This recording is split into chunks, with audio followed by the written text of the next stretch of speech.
நம்முடைய பிதாவாகிய தேவனாலும் கர்த்தராகிய இயேசு கிறிஸ்துவினாலும் உங்களுக்கு கிருபையும் சமாதானம் உண்டாவதாக.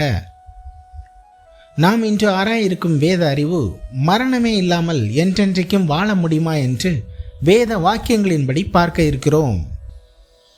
ஆதியாகமம் 2:17 மற்றும் 3:19 வசனங்களில் தேவனாகிய கர்த்தர் மனுஷனை நோக்கி, நன்மை தீமை அறியத்தக்க விருட்சத்தின் கனியை புசிக்கும் நாளிலே நீ சாகவே சாவாய் என்று கட்டளையிட்டார். இப்படி கட்டளையிட்டும் மனுஷன் அந்த கனியை புசித்தபடியால் கர்த்தர் அவனை நோக்கி, நீ மண்ணா இருக்கிறாய், மண்ணுக்கு திரும்புவாய் என்றார். அதாவது ஆதாம் தேவனுடைய கற்பனையை மீறி நீதியின் வஸ்திரத்தை அல்லது தேவ மகிமையின் வஸ்திரத்தை இழந்தபடியால் கண்கள் திறக்கப்பட்டு தங்களை பலவீனர் என்று அறிந்து தங்கள் பாவத்தை மறைக்க அவர்கள் அத்தி இலையினால் வஸ்திரம் தரித்து கொண்டு ஜீவனை அடையும்படியான பிரயாசப்பட்டார்கள். அந்த வஸ்திரமானது தங்கள் குற்ற உணர்ச்சியை மறைக்க பலன் கொடுக்காததால் தேவனுடைய ஜீவனிடமிருந்து ஒளித்து கொண்டார்கள். இதுவே நித்திய மரணம் அல்லது ஆவிக்குரிய சாவு. ஆயினும் தேவன் கிறிஸ்துவின் நிழலாக அங்கு பழுதற்ற ஆடை அடித்து அல்லது ஒரு மிருகத்தை அடித்து அதன் இரத்தத்தை சிந்தி அதன் தோலினால் மனுஷனை போர்த்தி தமக்கு முன்பு நிற்கும்படி செய்தார். பின்பு தேவன் ஆவிக்கென்று உண்டாக்கப்பட்ட மாமிசமானது அது எடுத்த இடமான மண்ணுக்கே திரும்பிவிடும் என்று சொல்கிறார். மேலும் அவர் மாமிசம் என்றென்றைக்கும் பிழைக்கும்படிக்கு தேவனின் மெய்யான ஜீவ விருட்சத்திற்கும் தோட்டத்திற்கும் நிழலாக உண்டாக்கப்பட்ட இவ்விரண்டிலிருந்தும் தேவன் மனுஷனை துரத்தி விடுகிறார். ஏனெனில் மனுஷன் இனிமேல் அதை புசித்தால் மாமிச மரணம் இல்லாத பாவியாக என்றென்றைக்கும் உயிரோடு இருப்பான், தேவனின் நித்திய ஆக்கினைக்கு ஆளாவான். சாத்தான் தொடர்ந்து மனுஷனை அந்த ஜீவ விருட்சத்தை புசிக்கும்படிக்கு தூண்டிக்கொண்டே இருப்பான். அல்லது மனுஷனானவன் மாமிச மரணத்தின் பயத்தினாலே அந்த ஜீவ விருட்சத்தை புசிப்பான். அதாவது தேவனின் பரதேசிக்கு நிழலாக உண்டாக்கப்பட்ட அவ்விடத்திலிருந்து மனுஷனை தமது ரட்சிப்பின் சுவிசேஷத்தின் மித்தம் அனுப்பிவிடுகிறார். அந்த சுவிசேஷமானது ஆதியாகமம் 3:15 சொல்லியபடி கிறிஸ்துவின் சரீரத்தை பிசாசு நசுக்குவதும் கிறிஸ்துவானவர் சாத்தானின் அறிவை நசுக்குவதுமே.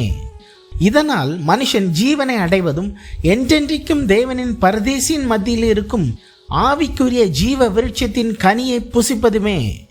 இப்படி இருக்க கிறிஸ்துவுக்குள் உயிர்ப்பிக்கப்பட்டவர்கள் மீண்டும் என்றென்றைக்கும் வாழ முடியுமா என்றால் முடியாது. எப்படி என்றால் கர்த்தரின் தோட்டமும் இல்லை, ஜீவ விருட்சமும் இல்லை, மாமிசத்தை என்றென்றைக்கும் நிலைத்திருக்க செய்யும் வேறொரு சுவிசேஷமும் இல்லை. மேலும் புதிய வெளிப்பாடு என்று கர்த்தரின் வேதத்திற்கு வெளியே ஒன்றும் கிடையாது. ஏனென்றால் இந்த வாக்கியங்களோடு எதையும் கூட்டி மனுஷனை எதுவாகவும் ஆக்கவும் முடியாது, எங்கொண்டு செல்லவும் தேவையில்லை. என்னவென்றால் சகலத்தையும் செய்யவும் இது போதுமானது, குறைவுமற்றது.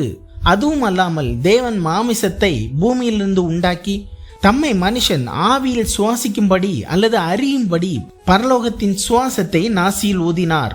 இப்படி இருக்க மனுஷன் மாமிசத்தில் நீடித்து விரும்பும் வரை வாழ வேண்டியதென்ன? அதற்கான கன்னி பூமியும் மாசற்ற தோட்டமும் ஜீவ விருட்சமும் இல்லையே. பின்பு எப்படி இது சாத்தியமாகும்? ஆதாமிலிருந்து நோவா வரை கிட்டத்தட்ட 1000 வருஷம் மனுஷன் வாழ்ந்ததும் ஜலப்பிரளயத்திற்கு பின்பு பாவத்தின் விளைவினால் உண்டாகிய பூமியில் 500 வருஷங்களுக்கு அது குறைவாகி பின்பு தாவீதின் காலத்தில் சராசரியாக 80 வருஷம் என்று குறைந்து விட்டது. இப்படி ஆயுள் குறைந்திருக்க கிருபையினால் ஜீவனை அடைந்த அல்லது தேவனுக்குள் பிழைத்த ஆபிரகாமின் சந்ததியில் வந்த பழைய ஏற்பாடு நீதிமான்களே 200 வருடங்கள் கூட வாழவில்லை. ஆகவே மனுஷனுக்கு மரணமும் பின்பு நியாய தீர்ப்பும் உண்டு என்று வேதம் சொல்கிறது.